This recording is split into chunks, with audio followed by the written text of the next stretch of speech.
Yorana et Maeva sur ITFM dans votre émission Tahiti Vibes. Alors, en tant que femme et en tant que maman, il y a toujours quelque chose qui m'a un petit peu interpellée. C'est parfois la façon qu'on a de regarder l'autre, les autres. Et puis parfois, on a des petits mots comme ça qui s'échappent et qui peuvent s'avérer blessants parce que en face, on peut avoir quelqu'un de différent. La différence, c'est ce qui nous caractérise justement d'un être humain à l'autre. Et puis parfois, la vie, elle joue des petits tours et puis on peut avoir un enfant qui finalement va être un petit peu différent. Alors, faut éviter d'employer les mots pas normaux ou anormaux. C'est juste qu'on est différent. Et aujourd'hui, on a le grand plaisir pour aborder ce sujet justement au travers d'un profil d'enfant mais parfois aussi d'adultes bien particulier, d'accueillir Nathalie Yorana. Yorana Valérie. Alors, ton rôle au sein de l'association qui s'appelle Tous Capables, c'est quoi? Alors l'association Tous Capables est une association familiale qui a été créée en février 2022. L'idée de cette association, alors elle est pas anodine, c'est que je suis maman d'un enfant, alors je dis enfant mais aujourd'hui il a 18 ans, bientôt 19, qui est autiste Asperger, donc qui est une forme d'autisme. Alors justement, l'autisme, puisque c'est on va dire le sujet de cette association, qui est donc comme l'accompagner, la communication pour ces enfants. L'autisme, ça revêt plusieurs formes. Il y en a des différents. Aujourd'hui, en Polynésie, on évalue à combien le nombre de ce qu'on peut savoir, parce que j'imagine que plein de gens ne se font peut-être pas diagnostiquer, etc. L'association, vous rassemblez combien de familles ou de personnes concernées? Alors en effet, il y a autant d'autisme qu'il y a d'autistes. Chaque personne souffrant, atteinte de troubles du spectre autistique est différente. Aujourd'hui, il est compliqué de chiffrer puisqu'en effet, alors déjà le territoire polynésien est grand, vaste, et il n'y a pas de médecin sur chaque île pour pouvoir faire les diagnostics. On avait un chiffre en décembre 2021 de 92 enfants autistes diagnostiqués à Tahiti. Donc c'est très précis. Donc ça ne compte pas bien évidemment les enfants qui sont des îles. Ça ne compte pas les enfants qui sont pas encore diagnostiqués, pour lesquels il n'y a pas d'accompagnement. Et donc c'est très très sous-estimé. L'association compte environ 70 adhérents officiels et nous avons aussi des adultes autistes qui nous rejoignent petit à petit, qui entendent parler de l'association, qui sont à la recherche puisqu'ils n'ont pour la plupart pas eu d'accompagnement petit et qui entendent parler de l'association et qui sont très demandeurs de rencontrer d'autres adultes autistes et d'échanger sur leur vécu passé et actuel. Et donc on est à peu près sur une base de 80 personnes actuellement, 80-90 personnes qui gravitent autour de l'association.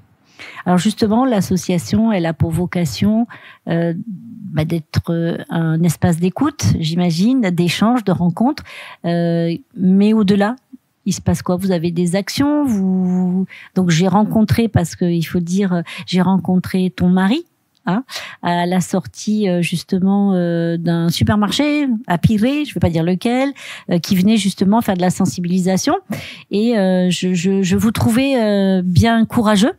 Tous les deux. Alors moi, j'ai d'autres expériences de la différence dans mon parcours, et je sais combien ça peut être compliqué. Ça me fait encore de l'émotion d'en parler. Je suis désolée pour mes auditeurs.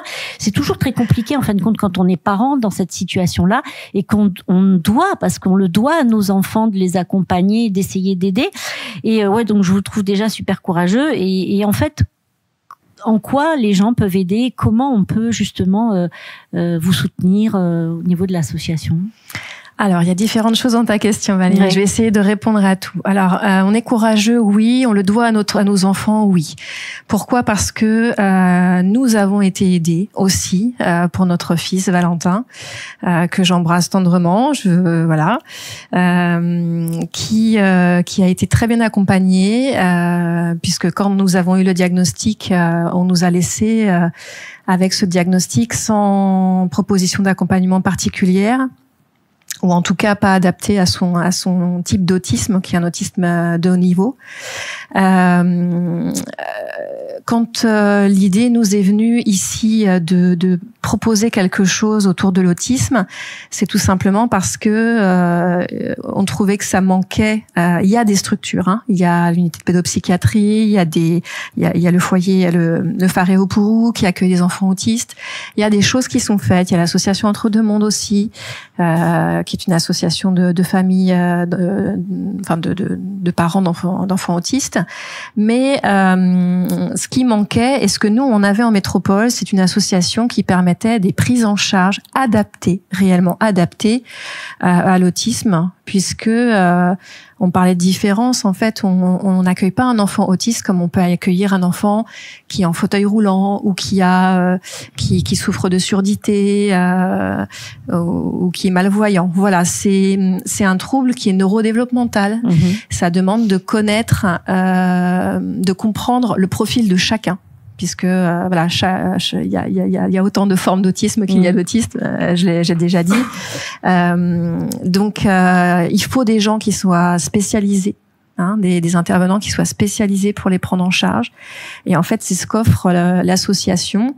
On travaille, donc on a une petite équipe. Donc moi je suis l'éducatrice qui prend en charge les enfants pour tout l'aspect communication et tout ce qui touche aux troubles du comportement. En fait, j'ai passé un diplôme en ligne par une entreprise qui s'appelle ABA Online, qui fait la promotion de la méthode ABA, qui est la seule méthode qui est validée par la Haute Autorité de Santé, la HAS, pour la prise en charge des personnes avec autisme. Ça veut dire qu'il y a d'autres méthodes qui sont dites prometteuses, mais la seule qui est réellement validée, c'est l'ABA. Donc je vous ferai pas les sigles en anglais. Non, en français, ça fait analyse appliquée du comportement. Et ça permet en fait de comprendre pourquoi un comportement qu'on peut appeler des crises de colère ou des crises. Très souvent, on appelle ça des crises. Les familles disent des crises, quelles qu'elles soient, quelque forme qu'elles prennent. C'est de comprendre ces comportements-là et puis de faire en sorte de proposer quelque chose d'alternatif qui soit accepté par la société. Voilà. Et ça, c'est la partie la plus importante de ce travail, c'est, de notre association, c'est de promouvoir l'inclusion scolaire déjà, parce qu'on a des petits, et sociétale, avec l'insertion professionnelle qu'on peut aussi proposer maintenant depuis quelque temps pour les adultes.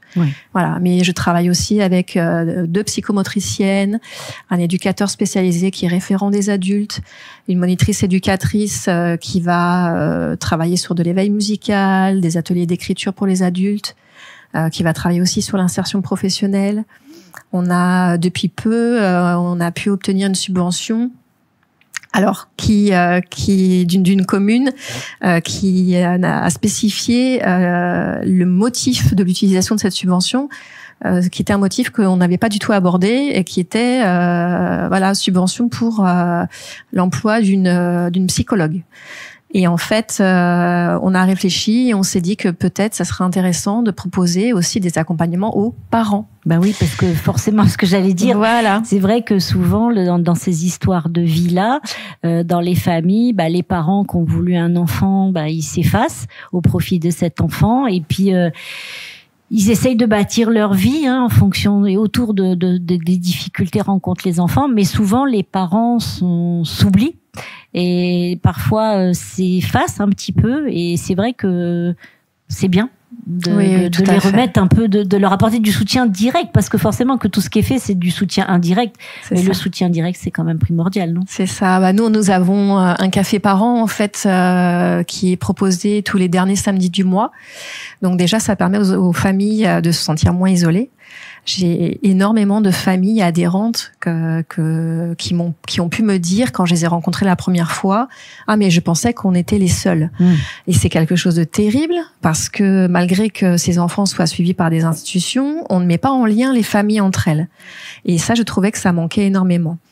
Et du coup, ces cafés par an qu'on faisait très très formel au départ, avec des ordres du jour, avec des thèmes, voilà. En fait, on s'est rendu compte que c'était pas ce qui était attendu. Donc, l'espace de parole. Voilà, plutôt, ça devient petit à petit. On prend un petit temps au début de la réunion, enfin de ce café par an, pour faire un petit temps de réunion sur les projets qui viennent de se terminer, les projets à venir, pour pouvoir être au clair, en tout cas, avec les familles qui sont adhérents.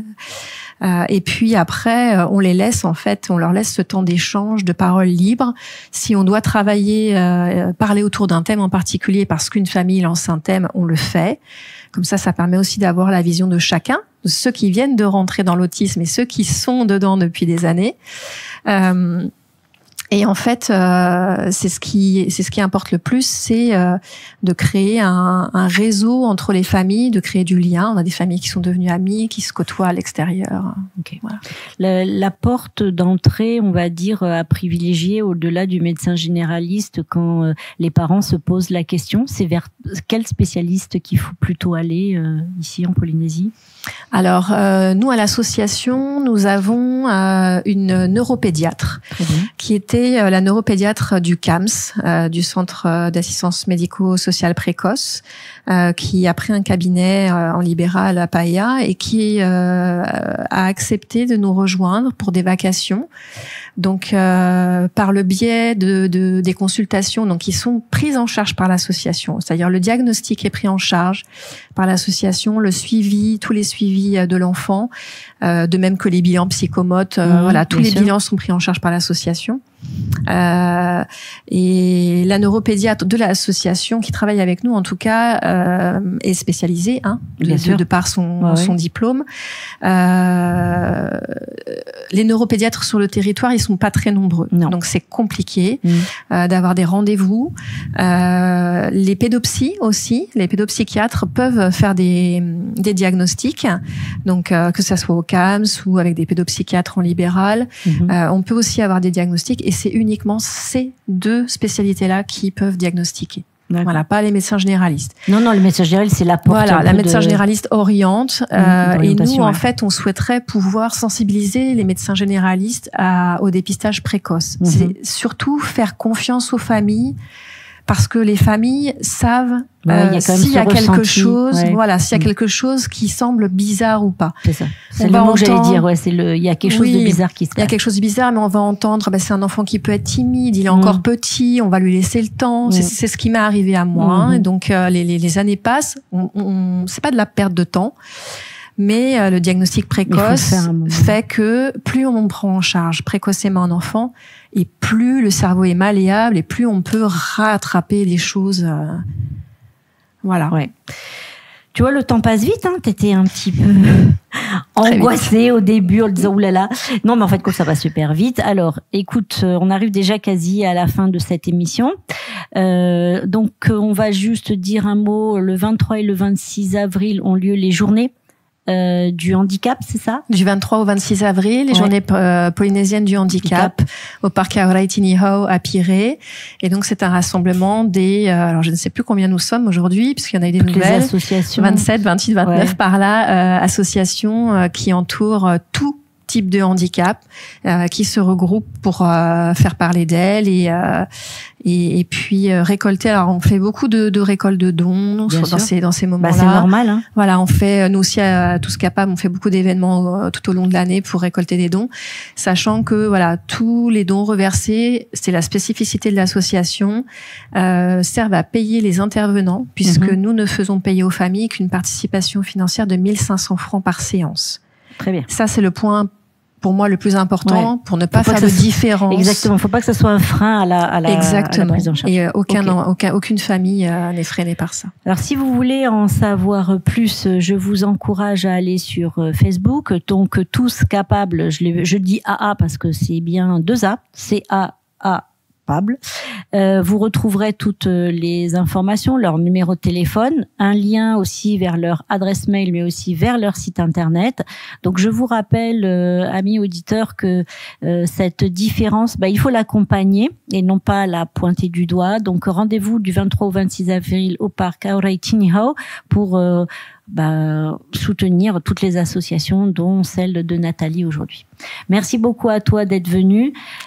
Chers amis qui peuvent être concernés ou pas par ces différences, ne restez pas seuls, parlez-en, cherchez sur les réseaux sociaux, il y a forcément des gens prêts à écouter et après vous accompagner.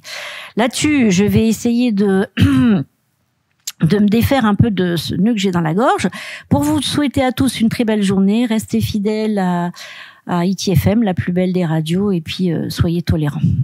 Les enfants vous le rendront bien. Allez, Nana.